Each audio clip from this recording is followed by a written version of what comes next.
नमस्कार प्यारे साथियों, मैं अजीत स्वागत करता हूं आपके अपने प्यारे परिवार रोजगार विद अंकित पर। कैसे हैं आप सब लोग? आशा है बहुत अच्छे होंगे, स्वस्थ होंगे, लाजवाब होंगे। तो जल्दी से लाइव आ जाइए, जुड़ जाइए मेरे साथ। हम लोग यहां पर बात कर रहे हैं एक शानदार सेशन की, जिसमें हम लोग बात कर रहे हैं पॉलिटी। देखिए, पॉलिटी जब हम पढ़ रहे हैं तो यहाँ पर हम पढ़ेंगे संविधान के स्रोत। आज हम पढ़ने वाले हैं संविधान के स्रोत। और संविधान के स्रोत बहुत अच्छे से आराम से हम पढ़ते हुए चलेंगे। संविधान के स्रोत, सोर्सेज ऑफ कॉन्स्टिट्यूशन, किस देश के संविधान से क्या लिया गया है। चलिए मुझे बताइए, संविधान के स्रोत की अगर मैं बात करूं, जिसे हम क्या लिख सकते हैं, सोर्सेज ऑफ कॉन्स्टिट्यूशन। क्या लिखेंगे यहाँ पर? आप कहेंगे सर सोर्सेज ऑफ कॉन्स्टिट्यूशन। चलिए बताइए, sources of constitution, sources of constitution. यहाँ पर हम सारी चीज़ों को बेहतरीन तरीके से पढ़ लेंगे, शानदार तरीके से पढ़ लेंगे। अब आप मुझे ये बताइए कि सर सोर्सेज ऑफ कॉन्स्टिट्यूशन के बारे में जब बात आएगी कि सर भारतीय संविधान में हमने ये पढ़ा है कि सर भारतीय संविधान में कौन सा प्रावधान किस देश के संविधान से लिया गया है। तो आपको पता होना चाहिए कि सर जब भारत के संविधान का निर्माण कर रहे थे संविधान निर्माता, तो उन्होंने 60 देशों की एक सूची बनाई। 60 देशों के संविधानों को पढ़ने के बाद 10 देशों के संविधानों को चुन लिया। कितने देशों के? 10 देशों के संविधानों को सेलेक्ट कर लिया कि भाई इन देशों से कुछ ना कुछ भारतीय संविधान में लिया जाएगा। देखिए, यहां पर हम बात करेंगे संविधान निर्माताओं ने। किसने भैया? संविधान निर्माताओं ने।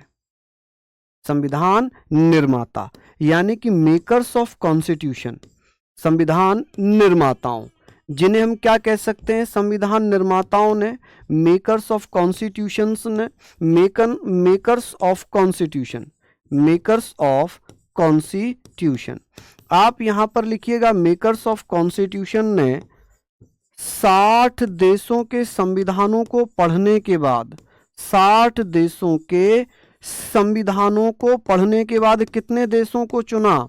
60 देशों के संविधानों को पढ़ने के बाद, संविधानों को पढ़ने के बाद, कितने संविधान भैया सेलेक्ट किए? पढ़ने के बाद, आफ्टर रीड द 60 कॉन्स्टिट्यूशंस, बाद मात्र 10 देशों के संविधानों को चुना। 10 देशों के संविधानों को चुना, ठीक है जी। यहां पर आप कहेंगे चुना। चलिए बताइए जल्दी जल्दी से, आप कहेंगे sir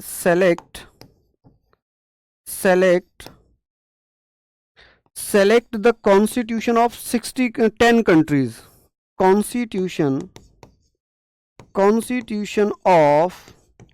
select the constitution of 10 countries. ठीक है, तो आप यहां पर लिख लेना कि सर 60 देशों के संविधानों को चुना, 10 कंट्रीज, कि सर 60 देशों के संविधानों को चुन लिया। अब इसमें भी ऐसे आता है कि सर वो 10 देश कौन कौन से हैं? 10 देश कौन कौन से हैं? 10 कंट्रीज कौन कौन सी हैं? चलिए बताइए, चलिए आप ही बता दीजिए कि सर 10 देश कौन कौन से हैं जिनको हमने भारतीय संविधान में कुछ ना कुछ शामिल करने के लिए चुन लिया था। तो आप कहेंगे सर अमेरिका। कौन सा? आप कहेंगे सर एक तो अमेरिका था, ठीक है, एक अमेरिका था, एक आयरलैंड था। कौन सा था? आयरलैंड था। एक ब्रिटेन था। क्या हुआ करता था? एक ब्रिटेन, ठीक है। एक हुआ करता था कनाडा। कौन सा? कनाडा। एक हुआ करता था ऑस्ट्रेलिया, ठीक है जी, ऑस्ट्रेलिया। आपने पढ़ लिया जी ऑस्ट्रेलिया। चलिए, ऑस्ट्रेलिया हमने पढ़ लिया, ठीक है। 1 2 3 4 5। अब बात आती है कि सर एक था जापान, एक था जर्मनी। क्या था? जर्मनी। और एक था भैया रूस, एक था फ्रांस, फ्रांस और एक था कनाडा। कौन सा? कनाडा। तो ये कनाडा तो हमने लिख लिया यहाँ पर। दक्षिण अफ्रीका, दक्षिण अफ्रीका। तो ये आप मुझे बताइए कि sir America, Ireland, Britain, Canada, Australia, Japan, Germany, रूस, फ्रांस, दक्षिण अफ्रीका, ये 10 देशों से भारतीय संविधान में कुछ ना कुछ लिया गया है। क्या किया गया है? कुछ ना कुछ लिया गया है। जल्दी जल्दी से लिख लीजिए, इसको आप फटाफट से लिख लीजिए। चलिए, अच्छा यही कारण है, किसने कहा था कि भारतीय संविधान उधार का संविधान है, या मांगा हुआ संविधान है, या उधार का थैला है? चलिए बताइए, जल्दी जल्दी से यहां पर लिख लीजिए। हाँ जी, बहुत बढ़िया, शानदार, लाजवाब। हाँ जी, ये आप लोग यहाँ पर लिख लेंगे। ये सारे पॉइंट आप लोग इसको अच्छे से पढ़ेंगे, मेहनत करेंगे। किसी को कोई समस्या वाली बात हो तो फिर मुझे बताएं। चलिए चलिए, बहुत बढ़िया।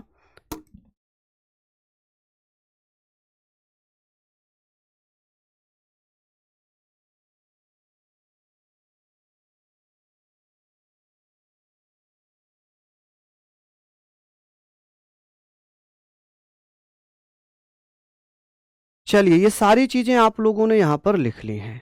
हमने कहा था इसी कारण क्या कहा गया? भारतीय संविधान को, भारतीय संविधान को, आप कहेंगे सर भारतीय संविधान को क्या कहते हैं? चलिए भाई बताइए, भारतीय संविधान को, यहाँ पर हम लिखेंगे भारतीय संविधान को उधार का थैला। क्या कहा गया है? उधार का थैला कहा गया है। अच्छा, उधार का थैला, ये कहा किसने था? आप मुझे बताएंगे सर, किसने कहा था? ये किसने कहा है? चलिए बताइए, उधार का थैला ये किसने कहा था? कौन कौन भैया बता देंगे कि सर देखिए, कहा तो था आइवर जेनिंग ने, लेकिन इसका तथ्य रखा था डॉक्टर भीमराव अंबेडकर ने। किसने? डॉक्टर भीमराव अंबेडकर ने। ठीक है, हाँ जी, बता तो रहे हैं आप, बिल्कुल बता रहे हैं भैया, बिल्कुल बता रहे हैं। यहां तक हम लोग बात करते हैं। चलिए, बहुत बढ़िया। हमने कहा कि भारतीय संविधान को उधार का थैला, बोरोव्ड बैग कहा गया। क्या कहा गया? बोरोव्ड बैग कहा गया है। तो ये चीजें आप लोग अच्छे से नोट डाउन कर लीजिए। यहां तक आप लोग मुझे बताइए।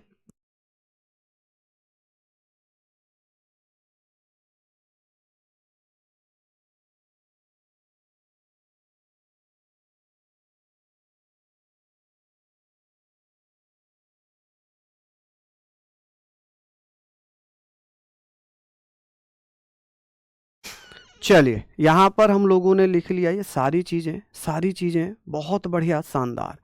अच्छा, आपका पढ़ाया हुआ बिहार एसआई में आया? अरे वाह, बहुत बढ़िया। बिहार एसआई में भी काफी अच्छा खासा क्वेश्चन पूछा जाता है कि सर इस स्टेटमेंट का जो बहुत शानदार तरीके से जवाब दिया। यहाँ पर हमने बात करते हैं, यहाँ पर हम बात करते हैं उधार का थैला, मांगा हुआ थैला। जैसे कि एक स्टेटमेंट था, आइवर जेनी ने कहा था कि ये भीख में मांगा हुआ संविधान है। आइवर जेनिंग कह रहा है, लेकिन डॉक्टर भीमराव अम्बेडकर कह रहे हैं कि भाई भीख में नहीं, ये उधार का थैला जो आप इसको कह रहे हो, ये काफी हद तक ठीक है, लेकिन ऐसा नहीं है कि हमने सारा ही संविधान बाहर से ले लिया। हमने इसमें बहुत सारी चीजें ऐसी हैं जो अपनी बनाई हैं, बहुत सारी चीजें अपनी जोड़ी हैं।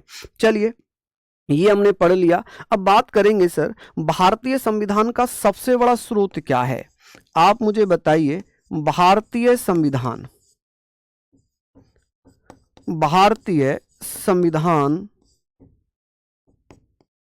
भारतीय संविधान का सबसे बड़ा स्रोत, संविधान का सबसे बड़ा स्रोत क्या है? आप मुझे बताइए सर। बिगेस्ट सोर्स,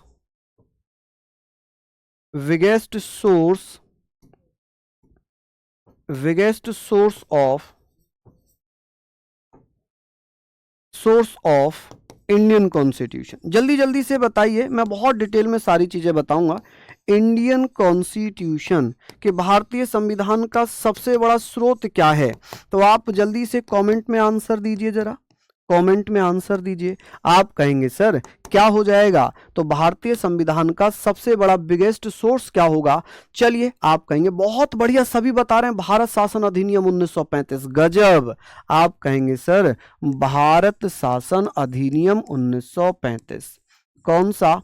भारत शासन अधिनियम 1935, अधिनियम 1935, ठीक है जी, 1935, 35, जिसे हम क्या लिख सकते हैं? Government of India act 1935।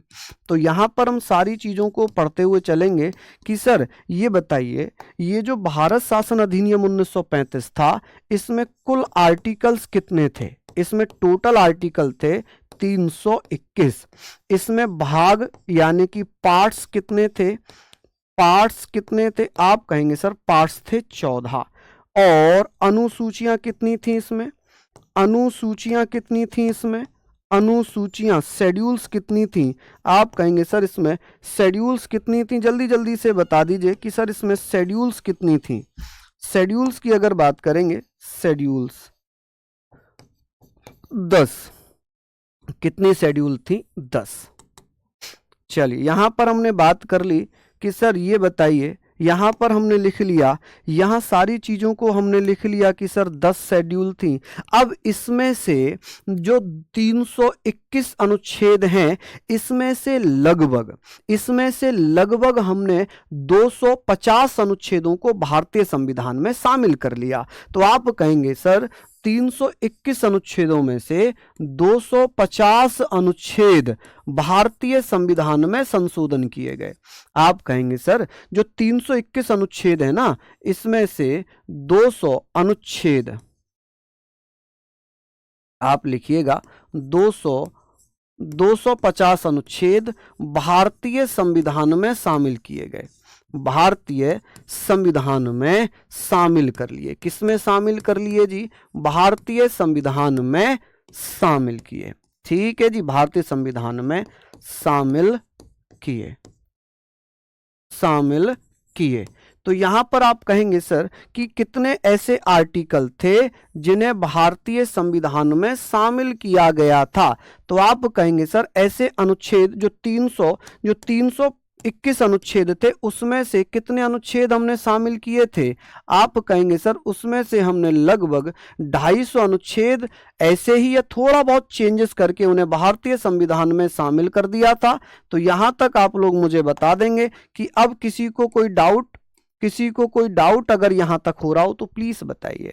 ठीक है सर, पहले 250 बताए थे, अभी तो 250 बता रहा हूं, अभी 250 बता रहा हूं, है ना? कि भाई ये तो मैंने ये बताया है कि 1935 का जो भारत शासन अधिनियम था, इसमें 321 अनुच्छेद थे, 14 भाग थे और 10 अनुसूचियां थी। ठीक है, अनुसूचियां।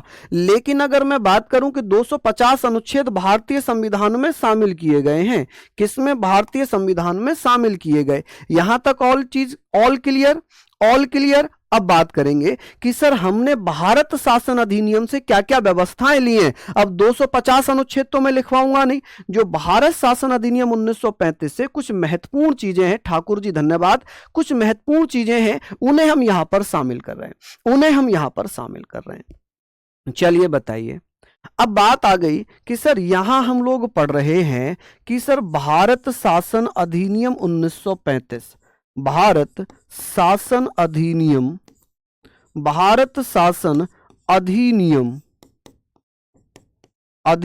1935 कि सर यहां से भारतीय संविधान में क्या क्या शामिल किया गया, कि सर इसके महत्वपूर्ण या ये मान लो कि भारत शासन अधिनियम 1935 से हमने क्या क्या चीजें शामिल की हैं।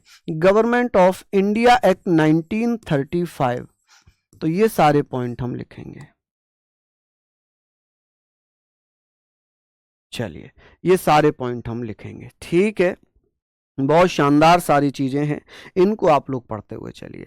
देखिए हम कहेंगे सर हमने भारत शासन अधिनियम 1935 से संघ लोक सेवा आयोग की व्यवस्था भारतीय संविधान में ली है। किससे? भारतीय संविधान में संघ लोक सेवा आयोग की व्यवस्था कहां से ली है?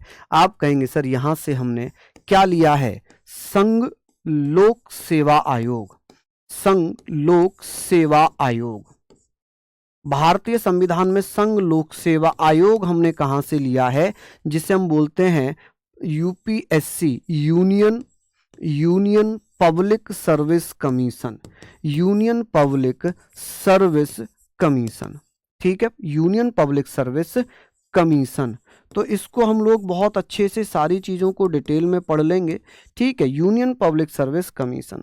हालांकि अगर मैं बात करूं इसके नोट में आप लिखिएगा, नोट में आप लोग लिखिएगा, चलिए नोट में आप लिखेंगे कि सर संघ लोक सेवा आयोग की स्थापना कब हुई। चलिए बताइए, संघ लोक सेवा आयोग की स्थापना, देखिए यूपीएससी जो पहले था ये केंद्रीय लोक सेवा आयोग के नाम से स्थापित किया गया। केंद्रीय लोक सेवा आयोग, लोक सेवा आयोग, लोक सेवा आयोग जिसे हम कहते हैं सेंट्रल पब्लिक सर्विस कमीशन की स्थापना भारत शासन अधिनियम, भारत शासन अधिनियम 1919 के द्वारा 1926 में ली आयोग की सिफारिश पर की गई, ली आयोग की सिफारिश पर की गई, द्वारा, देखिए सिफारिश पर की गई। यहां तक आप लोग लिख लीजिए।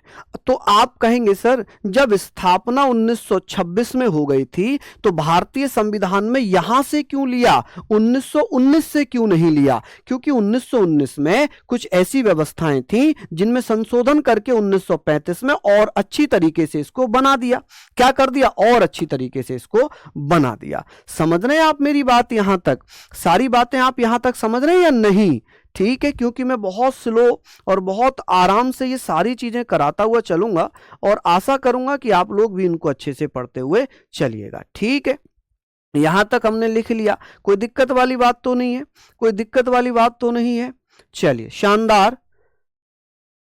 अचल जी धन्यवाद भैया, सभी को बहुत बहुत धन्यवाद। स्पीड स्लो है भाई, इससे ज्यादा स्पीड अगर मैं ज्यादा तेज करूंगा तो फिर दिक्कत हो जाएगी, इससे ज्यादा करूंगा तो फिर दिक्कत हो जाएगी। और यहां से हमने क्या ले लिया? आप कहेंगे सर यहां से हमने क्या क्या लिया? जैसे कि आप कहेंगे प्रशासनिक व्यवस्था ले ली। क्या ले लिया? प्रशासनिक व्यवस्था ले ली। जैसे हम कहेंगे सर प्रशासनिक व्यवस्था की बात कर लेते हैं कि सबसे पहले अगर मैं बात करता हूं कि सर प्रशासनिक व्यवस्था, प्रशासनिक व्यवस्था, प्रशासनिक व्यवस्था, ठीक है, administrative administrative administrative system, administrative system. चलिए यहां पर हमने पढ़ लिया। अब एडमिनिस्ट्रेटिव सिस्टम का क्या मतलब है कि जिला होगा, जिले में एक डीएम होगा, एक एडीएम होगा, एक एसडीएम होगा, ठीक है, फिर तहसीलदार होंगे, फिर भैया सेक्रेटरी होंगे, फिर लेखपाल होंगे, कानूनगो होंगे, ऐसे करके वो सिस्टम बनेगा। इधर पुलिस प्रशासन में एसपी होगा, एएसपी होगा, डीएसपी होगा, है ना, सीओ होगा, कोतवाल होंगे, ऐसे करके वो पूरा सिस्टम बना हुआ। तो ये जो व्यवस्था है ये हमने कहां से ली है? ये व्यवस्था हमने कहां से ली है बताइए?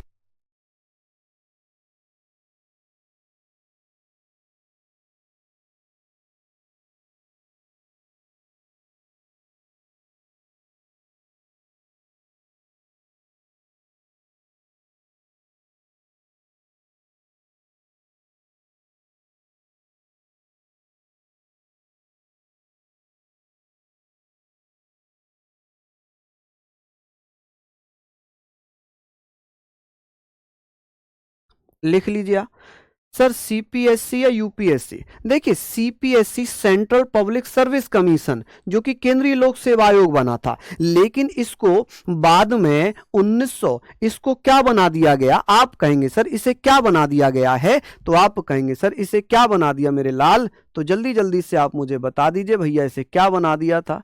तो यहां पर बहुत अच्छी चीजें हो गई, बहुत शानदार चीजें हो गई कि सर ये तो हमने पढ़ना है। हालांकि मैं यहां पर पीडीएफ भी लेकर आया हूं, मैं पीडीएफ भी लेकर आया हूं, क्योंकि मेरा उद्देश्य है आपको याद कराना। मेरा उद्देश्य क्या है? याद कराना। अब मैं पीडीएफ से पढ़ाऊंगा तो आपके लिए और ज्यादा बेनिफिट रहेगा, है ना, और ज्यादा बेनिफिट रहेगा, क्योंकि यहां पर मुझे समझाने का मौका ज्यादा मिलेगा। ठीक है, मुझे समझाने का मौका ज्यादा मिलेगा। ठीक है, जैसे जिसे पीएससी कह रहे हैं, पब्लिक सर्विस कमीशन कह रहे हैं, जिसे हम लोक सेवा आयोग कह सकते हैं, यूपीएससी कह सकते हैं। शक्तियों के वितरण की बात कर सकते हैं, किसकी? शक्तियों के वितरण की बात कर सकते हैं। सारी चीजें हम लोग यहां पर पढ़ सकते हैं। प्रशासनिक व्यवस्था की बात कर सकते हैं। न्यायपालिका का ढांचा, अगर मैं बात करूं, न्यायपालिका का ढांचा हमारे यहां कैसा है? त्रिभुजाकार है। यहां हम पढ़ते हैं कि सर सुप्रीम कोर्ट होगा, यहां पर हम कहेंगे हाई कोर्ट होगा, या सबऑर्डिनेट कोर्ट होंगे, यानी कि इसका जो स्ट्रक्चर है वो त्रिभुजाकार होगा। कभी कभी क्वेश्चन पूछ लिया जाता है कि त्रिभुजाकार, हमारी जो न्यायपालिका है वो कैसी होगी? त्रिभुजाकार होगी। सुप्रीम कोर्ट, हाई कोर्ट वगैरह होंगे, सारी चीजें हम पढ़ेंगे।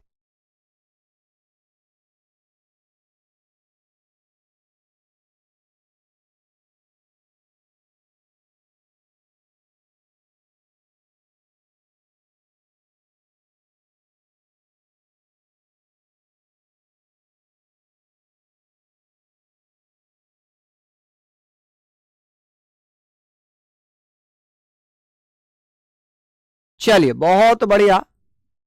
पीडीएफ से पढ़ाऊं, लिख कर पढ़ाऊं? चलिए, ये सारी चीजें मैंने इसलिए आपको बता दी ताकि आप लोगों को टेंशन ना रहे। मैं दोनों चीजों को आपके सामने लेने का प्रयास कर रहा हूं। ठीक है, हम यहां पर बात करेंगे सर, ये बताइए संघीय व्यवस्था। अब संघीय व्यवस्था का क्या मतलब होगा? संघीय व्यवस्था, अब संघीय व्यवस्था यहां पर है जिसे हम यूनियन सिस्टम बोलेंगे। क्या बोलेंगे? यूनियन सिस्टम बोलेंगे। इसका मतलब क्या होगा? जो यूनियन सिस्टम है, जो संघीय व्यवस्था, ये ब्रिटेन के संविधान पर आधारित है। ये किससे प्रेरित है? आप कहेंगे ब्रिटेन से। किससे प्रेरित होगी? ये ब्रिटेन के संविधान से प्रेरित होगी। ठीक है, यहां तक हमने पढ़ लिया कि सर ये ब्रिटेन के संविधान से प्रेरित है। एक चीज और बात ये आती है, एक बात यहां पर आती है कि सर राज्यपाल का पद, अब आप कहोगे सर राज्यपाल का पद ये हमने कहां से लिया है? पोस्ट ऑफ, आप कहेंगे सर पोस्ट ऑफ गवर्नर। किसका भैया? Post of governor. यहां आप लिखिएगा कि सर पोस्ट ऑफ गवर्नर। हालांकि राज्यपाल की नियुक्ति, राज्यपाल की नियुक्ति हमने कहां से ली है? Appointment of governor by the recommendation of centre. आप कहेंगे appointment of governor by president on the recommendation of central government, यानी कि संघ सरकार की सिफारिश पर राज्यपाल की नियुक्ति राष्ट्रपति के द्वारा की जाती है। ठीक है, किसके द्वारा की जाती है? राष्ट्रपति के द्वारा की जाती है। ये हमने पॉइंट लिख लिए यहां पर, ये सारे पॉइंट महत्वपूर्ण हैं। अब ये आप कह सकते हैं कि सर शक्तियों का विभाजन 3 सूचियां बनाकर, division of powers, division of powers in 3 list. अब 3 सूचियां हो गई, संघ सूची, राज्य सूची और समवर्ती सूची। राज्य सूची की अगर मैं बात करूं, आप कहेंगे सर राज्य सूची, समवर्ती सूची और संघ सूची। हालांकि हमें यह पता है कि समवर्ती सूची has been taken from the constitution of Australia. हमने कहां से लिए? ऑस्ट्रेलिया के संविधान से। कि सर समवर्ती सूची, जिसे हम कॉन्करेंट लिस्ट कहते हैं, ये हमने कहां से लिए? भारतीय संविधान में, ऑस्ट्रेलिया से। लेकिन इसका जो शक्तियों के विभाजन का प्रावधान है, the provision of the division of powers, शक्तियों के विभाजन की जो व्यवस्था है, वो हमने कहां से ली है? वो हमने ली है भारत शासन अधिनियम 1935 से। आप कहेंगे सर शक्तियों का विभाजन, शक्तियों का विभाजन, ठीक है, शक्तियों का विभाजन 3 सूचियां बनाकर। कितनी? 3 सूचियां बनाकर। ठीक है जी, 3 सूचियां बनाकर। क्या किसी को कोई आपत्ति यहां तक, कोई दिक्कत? यहां पर मैं इतना टाइम आपको दे रहा हूं लिखने के लिए, मुझे लगता है कि ये मोर देन सफिशियंट है, मोर देन सफिशियंट है। ठीक है, इतनी चीजें मैं आपको यहां पर बता रहा हूं, है ना। चलिए अब आगे बात करेंगे। ये तो हो गई बहुत महत्वपूर्ण चीजें जो हमने यहां से ली हैं। ठीक है, अब इससे ज्यादा और चीजें आप इसमें लेना नहीं। ठीक है, और इसमें चीजें आप लेना नहीं। अब बात आ गई जी ब्रिटेन के संविधान से हमने क्या क्या व्यवस्थाएं ली हैं। ब्रिटेन के संविधान से, फ्रॉम द यूके कॉन्स्टिट्यूशन, ठीक है, संविधान से हमने क्या क्या व्यवस्थाएं भारतीय संविधान में ली हैं? आप कहेंगे सर सबसे पहली जो व्यवस्था है वो हमने ली है एकल नागरिकता। क्या ली है? एकल नागरिकता। कि सर एकल नागरिकता क्या है बताइए। जैसे एकल नागरिकता की बात होगी, सिंगल सिटीजनशिप की बात होगी, कि सर इसका मतलब होता है सिंगल सिटीजनशिप। Single citizenship. अब सिंगल सिटीजनशिप में हम बात करेंगे, सिंगल सिटीजनशिप, मैं भारत का नागरिक हूं, यदि मैं अपनी मर्जी से किसी अन्य देश की नागरिकता ले लेता हूं, अन्य देश की नागरिकता ले लेता हूं, तो मेरी भारत की नागरिकता स्वतः ही समाप्त हो जाएगी। क्या हो जाएगी जी? स्वतः ही समाप्त हो जाएगी। अब क्यों भारत में एकल नागरिकता की व्यवस्था है? कि मान लो जैसे आप एक एग्जाम्पल समझो, प्रियंका चोपड़ा है, प्रियंका चोपड़ा को भारत में कोई पुरुष मिला नहीं, उन्होंने अमेरिका में जाके शादी कर ली, निक जॉन से शादी कर ली, भारत की नागरिक है। अधिनियम ये कहते हैं यदि कोई भारतीय महिला किसी विदेशी पुरुष से विवाह करती है तो उसकी भारत की नागरिकता खत्म हो जाएगी, यही तो अधिनियम कहता है। लेकिन प्रियंका चोपड़ा इतना भर के टैक्स भारत सरकार को देती है, सेलिब्रिटी है, उसकी नागरिकता खत्म करने पर किसका लॉस है? प्रियंका चोपड़ा का या भारत का? आप कहेंगे भारत का लॉस है। तो एक कंडीशन ये हो गई। दूसरी कंडीशन ये है कि प्रियंका चोपड़ा ने अमेरिका की नागरिकता नहीं ली है, वो भारत की नागरिक है, भारत में टैक्स पे करती हैं, तो उनकी नागरिकता बनी हुई है। एकल नागरिकता, अब प्रियंका चोपड़ा चाहे भारत की नागरिकता लेना और अमेरिका की नागरिकता लेना तो पॉसिबल नहीं है, क्योंकि भारत में सिंगल सिटीजनशिप चलती है जो कि ब्रिटेन के संविधान पर आधारित है। किसके? ब्रिटेन के संविधान पर आधारित है। और एकल नागरिकता ये कहती है कि आप अगर किसी भी देश की एक ही नागरिकता ले सकते हैं। आप कहोगे सर 2015 से तो हमने ओसीआई कार्ड पढ़ा है, PIO card, OCI card. PIO card का मतलब होता है पर्सन ऑफ इंडियन ओरिजिन और ओसीआई कार्ड का मतलब होता है ओवरसीज सिटीजनशिप ऑफ इंडियन, यानी कि भारतीय मूल के नागरिक, और ओसीआई का मतलब है OCI, overseas citizenship of India, Bharat के सीमा पारीय नागरिक। ऐसे 16 देश जिसमें भारत के लोग रह रहे हैं, निवास कर रहे हैं, जो भारत से संबंध रखते हैं, जिनके दादा दादी, नाना नानी, मम्मी पापा में से कोई एक भारत का नागरिक रहा हो, वो भारतीय मूल के नागरिक हैं। जैसे ऋषि सोनक, जो ब्रिटेन के पूर्व प्रधानमंत्री रहे, ऋषि सोनक, वो भारत के आगरा से संबंध रखते हैं, और उनकी पत्नी जो है वो कौन है? भारत में बहुत बड़े बिजनेसमैन हैं, बहुत बड़े बिजनेसमैन हैं, उनकी पुत्री है, मैं नाम नहीं लूंगा, उनकी पुत्री है, तो वो क्या है? वो भारतीय मूल के ब्रिटिश नागरिक हैं। जैसे कल्पना चावला भारतीय मूल की अमेरिकी नागरिक, जैसे सुनीता विलियम्स भारतीय मूल की अमेरिकी नागरिक। ये भारतीय मूल का मतलब क्या? Person of Indian origin. तो 2015 में पीआईओ कार्ड और ओसीआई कार्ड को मर्ज कर दिया, मिला दिया, तो इसे कहा गया कि भाई ओसीआई कार्ड के माध्यम से 16 देशों में रहने वाले भारतीय मूल के नागरिकों को दोहरी नागरिकता दी जाएगी, डुअल सिटीजनशिप दी जाएगी। अब डुअल सिटीजनशिप का मतलब यह है कि भारत की नागरिकता भी रहेगी और उन देशों की नागरिकता भी रहेगी जिनमें वो रह रहे हैं। लेकिन एक नुकसान होगा दोहरी नागरिकता में। जो भारतीय मूल के नागरिक हैं, जो भारत की नागरिकता लेना चाह रहे हैं, जैसे ऑस्ट्रेलिया में कोई रह रहा है तो ऑस्ट्रेलिया की नागरिकता उसके पास है, और वो भारत में आकर भारत की नागरिकता लेता है, तो उसे भारत में ना तो चुनाव लड़ने का अधिकार होगा, ना चुनाव में वोट देने का अधिकार होगा। तो उसके दो लॉस हो गए। उसे पॉलिटिकल राइट नहीं मिलेंगे, फंडामेंटल राइट्स तो मिल जाएंगे, लेकिन उसे पॉलिटिकल राइट्स नहीं मिलेंगे। पॉलिटिकल राइट्स और फंडामेंटल राइट्स केवल और केवल भारतीय निवासी को मिलेंगे, भारतीय व्यक्तियों को मिलेंगे। ठीक है, ये पॉइंट हो गई एकल नागरिकता की। चलिए, अब दूसरा पॉइंट है संसदीय व्यवस्था। आप कहेंगे सर संसदीय व्यवस्था, इसको आपको डिटेल में समझने की आवश्यकता है। क्वेश्चन ऐसे पूछा जाएगा कि सर पार्लियामेंट्री सिस्टम कहां से लिया गया है?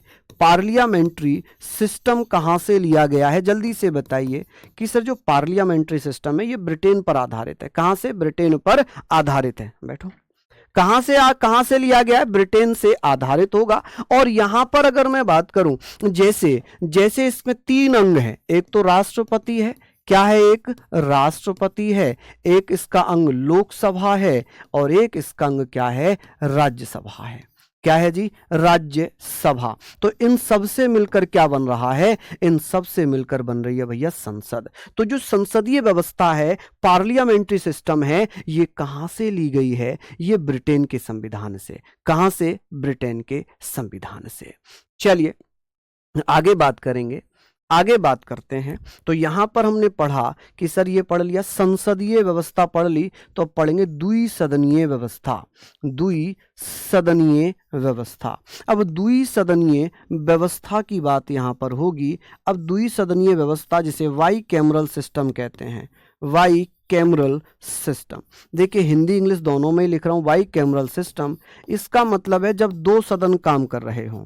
जैसे अगर मैं एग्जाम्पल के रूप में समझाने का प्रयास करूं तो आपने संसद देखा, संसद जिसे हमने क्या कहा, पार्लियामेंट। संसद में एक तो सदन होगा लोकसभा, एक सदन होगा राज्यसभा। ठीक है, यहां पर हमने पढ़ लिया कि एक है लोकसभा, एक है राज्यसभा। समझ रहे हैं आप मेरी बात। एक एग्जाम्पल ये हुआ, एक एग्जाम्पल आप समझो विधानमंडल, स्टेट लेजिस्लेचर, विधानमंडल। अब विधानमंडल जब हम पढ़ेंगे तो हम यहां पर बात करेंगे कि सर इसमें क्या होगा, एक होगा विधानसभा, एक क्या होगा विधानसभा, और एक होगी विधान परिषद। क्या होगी, विधान परिषद। लेकिन हर राज्य में तो विधान परिषद नहीं है, मात्र 6 राज्यों में विधान परिषद है, मात्र 6 राज्यों में विधान परिषद है। तो ये जो व्यवस्था है ना कि इन्हें 2-2 सदनों में बांटा गया है, इसे हम कहते हैं द्विसदनीय व्यवस्था, वाई कैमरल सिस्टम। क्या बोलेंगे, वाई कैमरल सिस्टम। चलिए अब बात यहां पर आ गई कि सर ये तो हमने पढ़ लिया, हम पढ़ेंगे विधि का शासन। क्या पढ़ेंगे जी, हम पढ़ेंगे विधि का शासन, विधि का शासन, रूल ऑफ लॉ।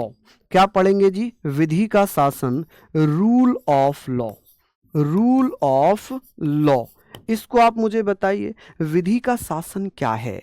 सर ये कहां से लिया गया, मेरे लाल ये मैंने लिखा है ना ब्रिटेन। अब बताइए ऊपर मैंने ब्रिटेन लिख दिया, उसके बावजूद भी अगर आप पूछ रहे हैं कहां से लिया गया है, तो सोच विचार करने वाली बात है, सोच विचार करने वाली बात है। सर इनको इंग्लिश में लिखिए। लो जी, लो जी, हमको इंग्लिश में हट रहे हैं, हमारा कोई हाथ टाइप थोड़ी है इंग्लिश में। लो लिख दे रहे हैं, विधानमंडल को हम बोलते हैं लेजिस्लेचर। क्या बोलते हैं, लेजिस्लेचर बोल देते हैं इसको। ठीक है, और इसे क्या बोल देते हैं, लेजिस्लेटिव असेंबली बोलते हैं। आप कहेंगे सर लेजिस्लेटिव, आप मुझे बताइएगा सर इसे क्या बोलेंगे। आप कहेंगे सर इसे बोलते हैं legislative, legislative assembly, legislative assembly, और इसे बोलते हैं लेजिस्लेटिव काउंसिल। क्या बोलेंगे, लेजिस्लेटिव काउंसिल। ठीक है, चलिए अब ये मुझे बताइए, ये मुझे बताइए क्या इतना आप लोग लिख लेंगे, जल्दी से बताइए क्या इतना आप लोग लिख पाए कि सर यहाँ तक तो हमने बहुत अच्छे से छाप दिया, यहाँ तो हमने बहुत अच्छे से छाप दिया कि भैया ये फटाफट से बताइए, है ना। ये सारे पॉइंट हैं, महत्वपूर्ण हैं।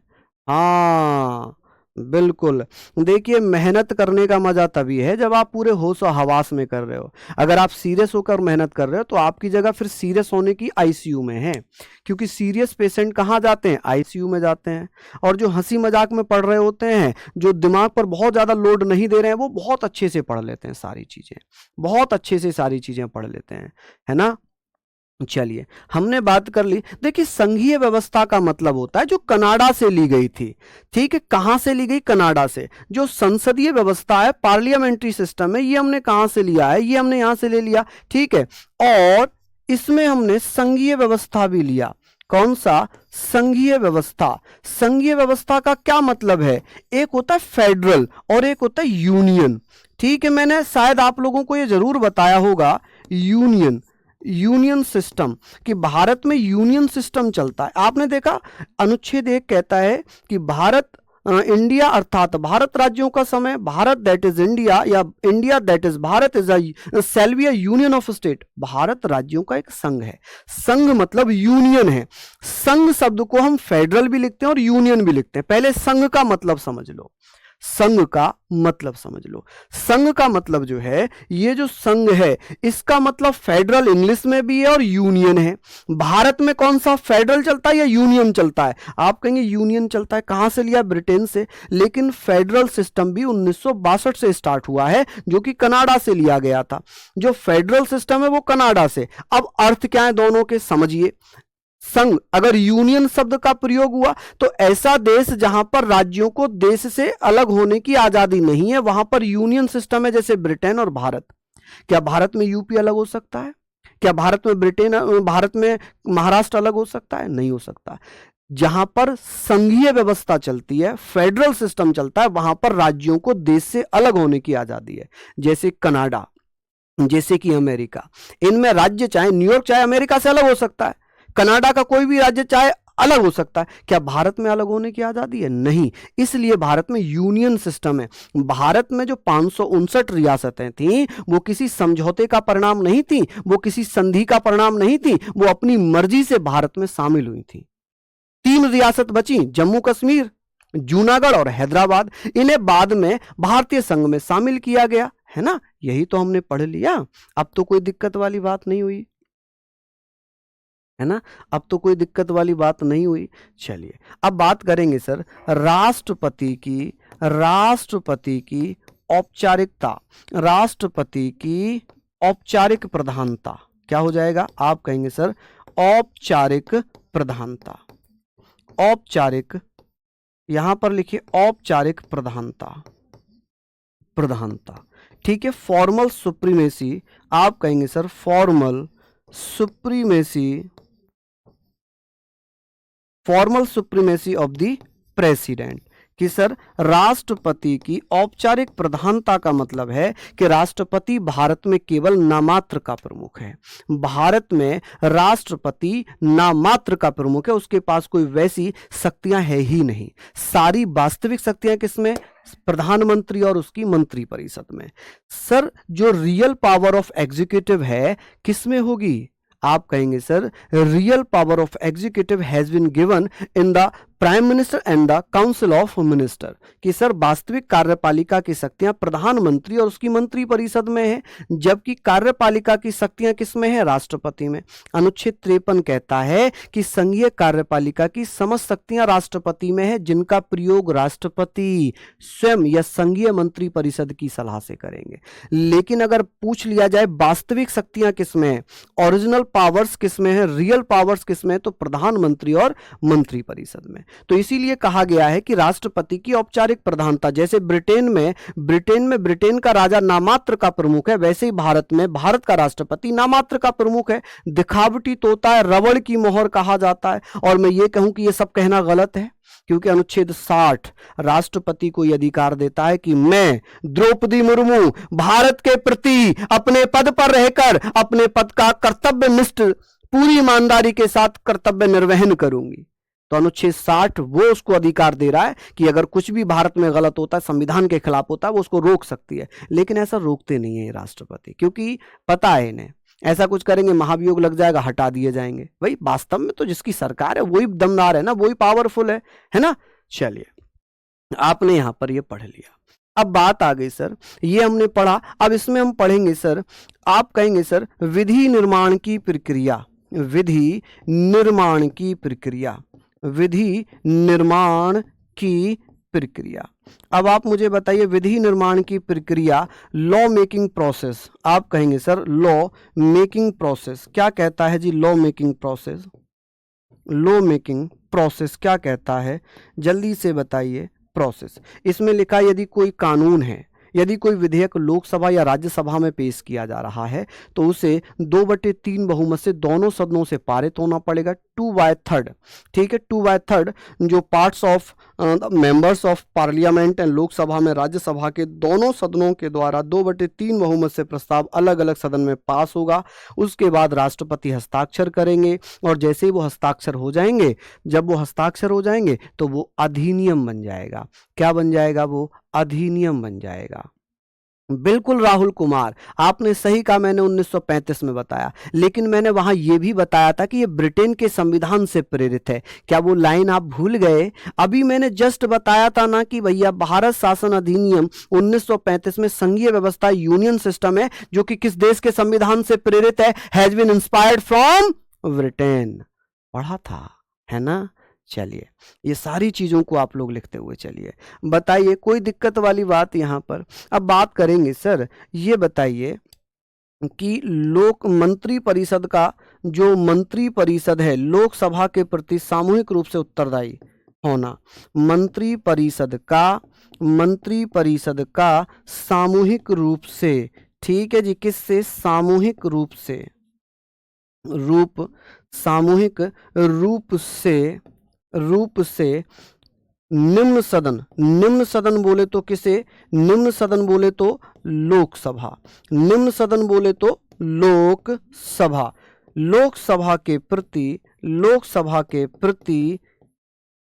सामूहिक रूप से निम्न सदन या लोकसभा के प्रति उत्तरदायी होगी। क्या होगी जी? आप कहेंगे सर उत्तरदायी, उत्तरदायी बोले तो रेस्पॉन्सिबल, उत्तरदायी होगी।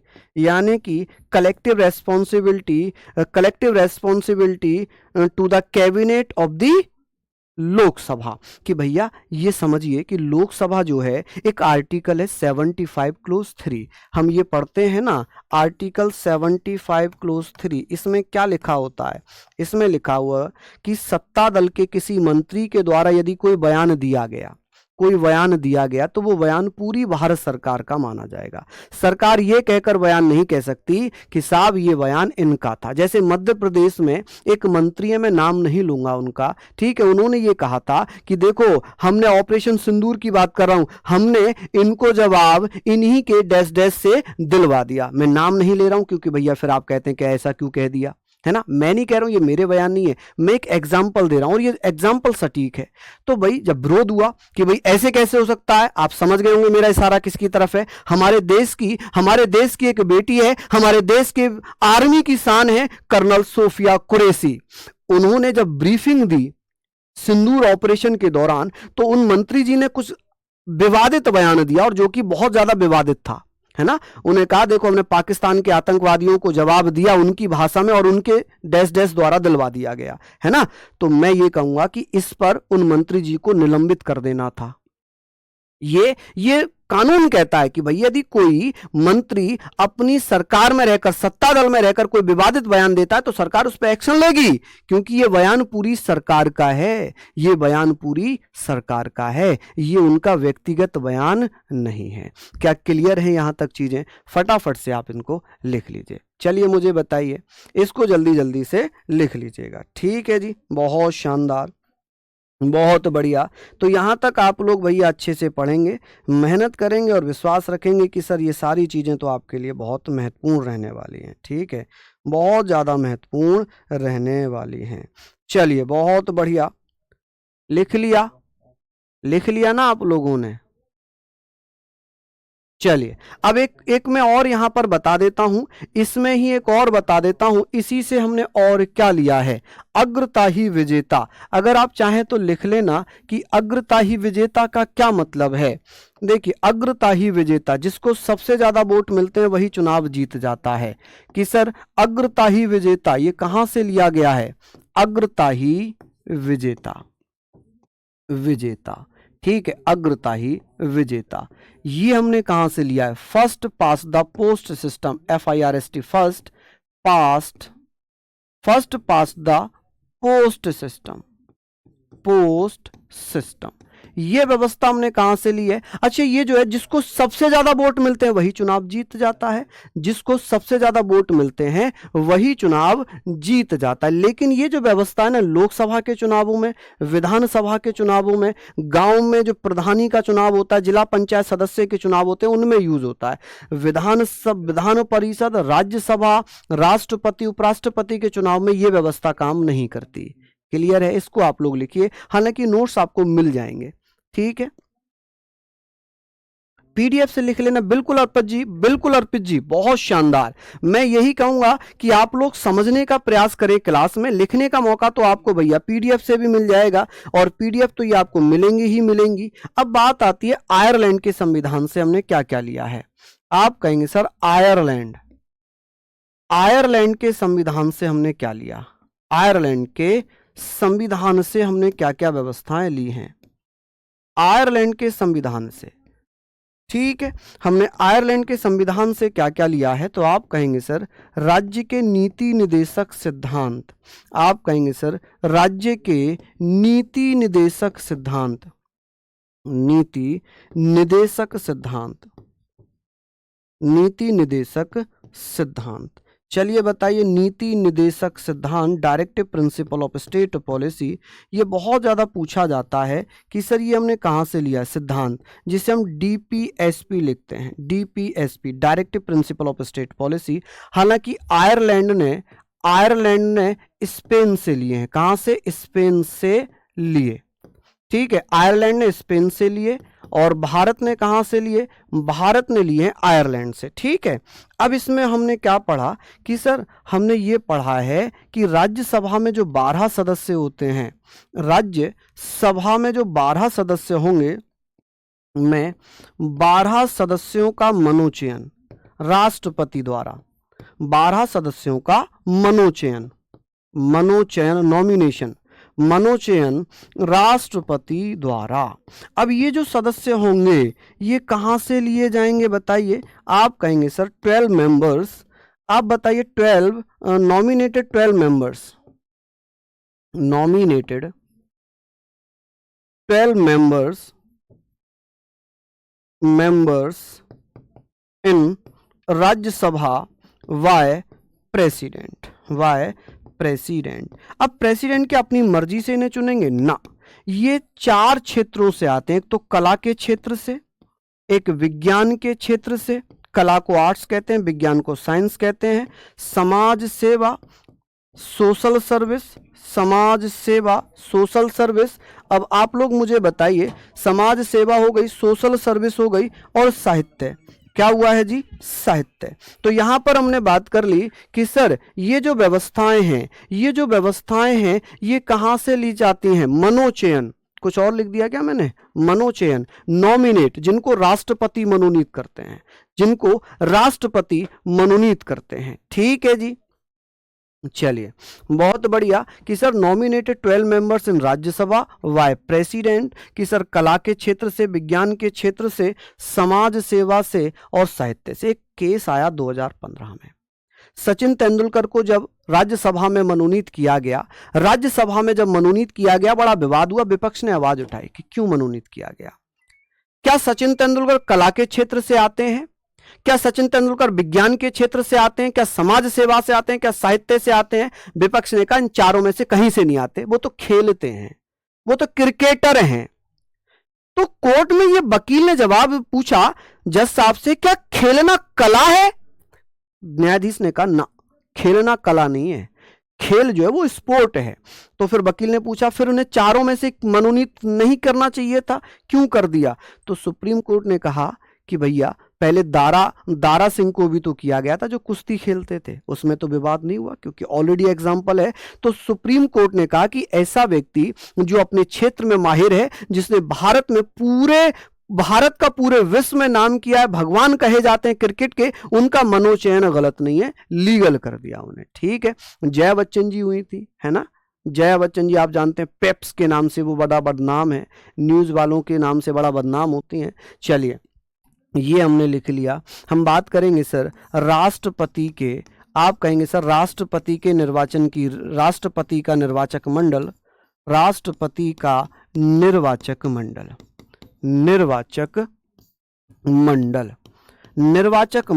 एवं पद्धति, निर्वाचन पद्धति, कि सर राष्ट्रपति का चुनाव कैसे होता है? राष्ट्रपति का चुनाव होता है अप्रत्यक्ष रूप से, इनडायरेक्ट रूप से, ठीक है। निर्वाचक मंडल का मतलब है electoral college, president's electoral college and method. लिख दूं क्या इंग्लिश में, है ना, लिख लीजिए, president's electoral college, electoral double L आता है, एक एल आता है, एक बार मुझे बताना जरा इलेक्टोरल में क्या आता है? एंड मेथड, ठीक है जी। यहां पर हम लोग बात करेंगे कि सर इलेक्टोरल कॉलेज, माफी चाहूंगा, कॉलेज, ठीक है जी, इलेक्टोरल कॉलेज एंड मेथड, कि सर इनका चुनाव जो होगा किस मेथड पे होगा? तो मेथड तो अप्रत्यक्ष, इनडायरेक्ट है। इलेक्टोरल कॉलेज का मतलब है कि राष्ट्रपति के चुनाव में कौन कौन कौन लोग वोट कर सकते हैं, जैसे मैं और आप कर सकते हैं क्या? नहीं कर सकते। तो इलेक्टोरल कॉलेज का मतलब है निर्वाचक मंडल, जिसमें लोकसभा राज्यसभा के जीते हुए सदस्य, राज्य विधानसभाओं के जीते हुए सदस्य, दिल्ली पुदुचेरी विधानसभाओं के जीते हुए सदस्य राष्ट्रपति के चुनाव में हिस्सा लेते हैं, जबकि विधान परिषद और मनोनीत सदस्य राष्ट्रपति के चुनाव में हिस्सा नहीं लेते। बोर्ड का टाइम गलत है, बताओ। उसका ध्यान यहां नहीं है, जो मैं इतनी महत्वपूर्ण चीजें पढ़ा रहा हूं वो नहीं है, उसका ध्यान कहां है? बोर्ड का टाइम गलत है। ये वाला आएगा कि अजीत सर जब पॉलिटी की क्लास पढ़ा रहे थे तो बोर्ड पर क्या टाइम था, ये क्वेश्चन यूपी पुलिस के एग्जाम में आने वाला है? सीरियस हो जा वरना घूंसे मारूंगा खींच के। चलो, तो ये हमने यहां तक पढ़ लिया। इससे आगे हम कल बात करेंगे, इसकी एक नेक्स्ट क्लास रहेगी कल। और आशा है आप लोगों को क्लास अच्छी लगी होगी, मजा आया होगा पढ़ने में, ठीक है? तो फिर मिलते हैं आप लोगों से, तब तक के लिए जय हिंद, जय भारत।